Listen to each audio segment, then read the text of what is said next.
नमस्कार। टुडे उत्तराखंड में आपका बहुत बहुत स्वागत है। मैं हूं गीतिका पांडे।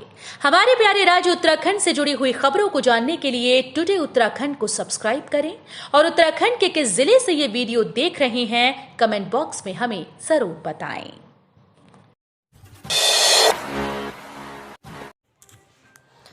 आबकारी नीति मंजूर, दून में होगा विधानसभा सत्र, पढ़े धामी मंत्रिमंडल के अहम फैसले।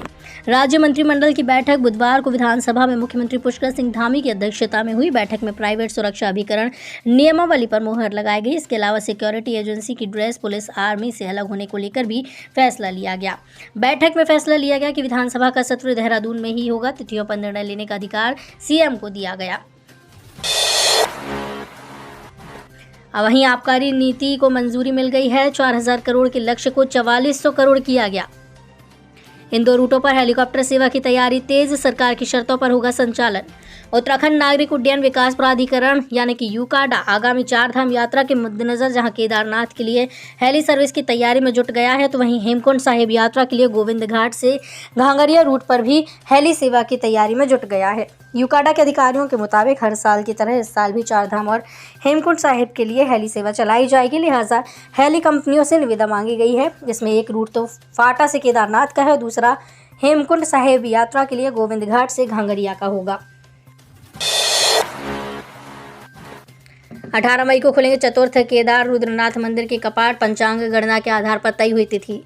उत्तराखंड के पंच केदारों में से चतुर्थ केदार रुद्रनाथ मंदिर के कपाट इस वर्ष 18 मई को ग्रीष्मकाल के लिए खोले जाएंगे। वसंत पंचमी के पर्व पर गोपीनाथ मंदिर में पुजारियों, हकूकधारियों और मंदिर समिति के पदाधिकारियों के सामने पंचांग गणना के आधार पर कपाट खुलने की तिथि निर्धारित की है। स्वामी रामभद्राचार्य दिल्ली एम्स रेफर, देहरादून के सिनर्जी अस्पताल में थे भर्ती।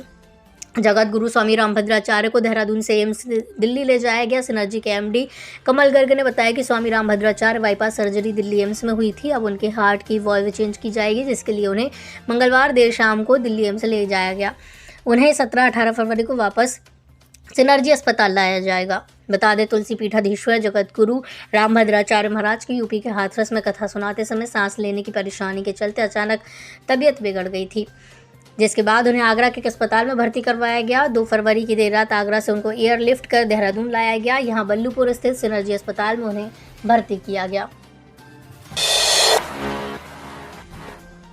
हरिद्वार में इस महीने तक बन जाएगा 4 lane greenfield bypass, Delhi Doon expressway भी जुड़ेगा।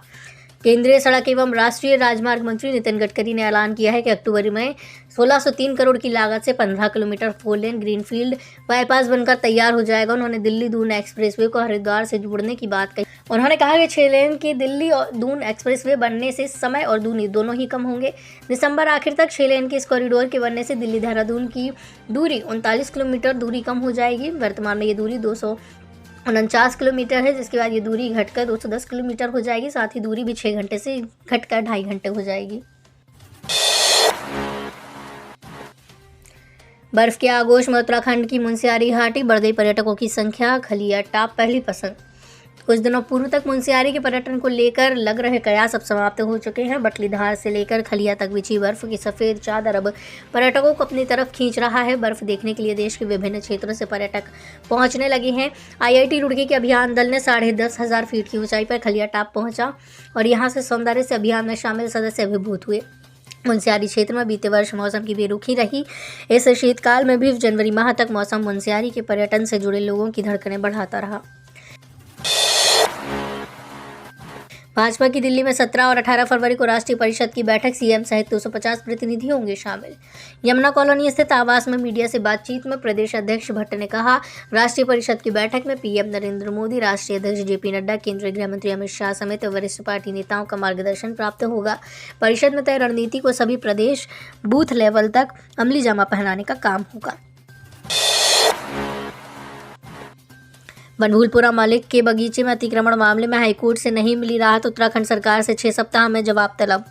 हाईकोर्ट ने हल्द्वानी के बनभूलपुरा में मलिक के बगीचे से अतिक्रमण हटाने को लेकर नगर निगम के नोटिस को चुनौती देते हुए याचिका पर 14 फरवरी को सुनवाई की।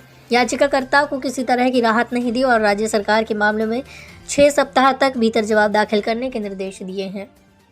इस अतिक्रमण को हटाने पर 8 फरवरी को अनभूलपुरा में बवाल हुआ था। आगजनी कर गाड़ियां फूकी गई और पथराव में कई पुलिसकर्मी घायल हुए। 6 लोगों की मौत हुई। तब से संवेदनशील इलाके में कर्फ्यू प्रभावी है। प्रसव के बाद 48 घंटे तक अस्पताल में भर्ती रहने पर मिलेंगे 2000 रुपये, पढ़ेंगे जरूरी निर्देश। सरकारी अस्पतालों में प्रसव के बाद 48 घंटे तक भर्ती रहने पर महिला को प्रदेश सरकार की ओर से 2000 रुपये की राशि दी जाएगी। इसके अलावा हरिद्वार में मातृ शिशु के लिए 200 बेड का अस्पताल जल्दी शुरू किया जाएगा। गर्भवती महिलाओं की जांच के लिए राष्ट्रीय स्वास्थ्य मिशन के तहत सभी अस्पतालों को हीमोग्लोबिन मीटर और स्ट्रिप्स दिए जाएंगे। वन भूमि स्वीकृति के फेर में लटके ठोस अपशिष्ट प्रोजेक्ट, शहरी विकास के पास प्रस्तावों का अंबार। वन भूमि हस्तांतरण न होने से नगर निकायों के ठोस अपशिष्ट प्रोजेक्ट अधर में लटके हैं। विभिन्न जिलों से इस संबंध में शासन से पत्राचार किया गया ताकि समय से हस्तांतरण होने के बाद प्रोजेक्ट लगाने का काम आगे बढ़ सके। दरअसल तमाम निकायों में ठोस अपशिष्ट के प्रोजेक्ट बनने हैं। इन प्रोजेक्ट के लिए वन भूमि की आवश्यकता है, जिससे प्रस्ताव जिलों से वन विभाग को भेजे जा चुके हैं, जिनमें चंपावत जिले के टनकपुर, पौड़ी के सतपुली, रुद्रप्रयाग के अगस्त्यमुनि, रुद्रप्रयाग, तिलवाड़ा और ऊखीमठ, ऊधम सिंह नगर के शक्तिगढ़ और खटीमा और टिहरी के गजा नगर निकायों की अनुमति लंबित है। प्रदेश के 21 क्लस्टर विद्यालयों को मिली मंजूरी, 24 करोड़ स्वीकृत, पहली किश्त हुई जारी। शिक्षा मंत्री डॉक्टर धन सिंह रावत ने बताया कि प्रदेश के 21 राजकीय इंटर कॉलेजों को क्लस्टर विद्यालय बनाने की मंजूरी दी गई है। चयनित विद्यालयों में भवनों एवं अन्य निर्माण कार्यों के लिए लगभग 24 करोड़ की धनराशि स्वीकृत की गई है। पहली किश्त के रूप में 14 करोड़ 24 लाख की धनराशि संबंधित विद्यालयों को जारी की गई। 12 मई को खुलेंगे धाम के कपाट, राज दरबार में बसंत पंचमी के शुभ अवसर पर घोषित की गई तिथि। बद्रीनाथ धाम के कपाट 12 मई को ब्रह्म मुहूर्त में सुबह 6 बजे खुलेंगे। आज बसंत पंचमी के अवसर पर नरेंद्र नगर यानी कि टिहरी स्थित राज दरबार में कपाट खुलने की तिथि घोषित की गई। बद्रीनाथ धाम के कपाट खुलने की तिथि तय करने की प्रक्रिया के लिए गाड़ू घड़ा लक्ष्मी नारायण मंदिर डिम्बर से मंगलवार शाम बद्रीनाथ केदारनाथ मंदिर समिति के चंद्रभागा स्थित विश्राम गृह पहुंचा, जहां श्री बद्रीनाथ केदारनाथ मंदिर समिति सहित श्रद्धालुओं ने तेल कलश का स्वागत किया। 1 महीने तक बंद रहेगा गौरीकुंड केदारनाथ हाईवे, आवाजाही के लिए वैकल्पिक मार्गों का करे प्रयोग। गौरीकुंड राष्ट्रीय राजमार्ग कुंड सेमी भैंसारी से कालीमठ मार्ग तिराहा तक सुधारीकरण कार्य के चलते 1 माह तक बंद रहेगा। इस दौरान रुद्रप्रयाग से केदार घाटी जाने वाले वाहनों को वैकल्पिक मार्ग कुंड चुन्नी बैंड विद्यापीठ कालीमठ से संचालित किया जाएगा। उप जिलाधिकारी ने आदेश जारी कर एनएच को तत्काल प्रभाव से व्यवस्था लागू करने के निर्देश दिए हैं। अब्दुल मलिक के खिलाफ नॉन बेलेबल वारंट जारी, अब बढ़ेगी मुश्किलें। अनभूलपुरा उपद्रव के मास्टरमाइंड अब्दुल मलिक पर अब न्यायिक शिकंजा कस चुका है। बुधवार को अब्दुल मलिक के खिलाफ नॉन बेलेबल वारंट जारी हो गया। वारंट जारी होने से पुलिस को मलिक के घर की तलाशी लेने और अन्य जरूरी कदम उठाने के अधिकार मिल गए। साथ ही पुलिस ने उसकी संपत्ति कुर्क करने के लिए न्यायालय में प्रार्थना पत्र दे सकती है। तो ये थी हमारे प्यारे राज्य उत्तराखंड से जुड़ी हुई कुछ खास और अहम खबरें। इसी तरह की लेटेस्ट अपडेट पाने के लिए अभी सब्सक्राइब करें टुडे उत्तराखंड चैनल को। धन्यवाद।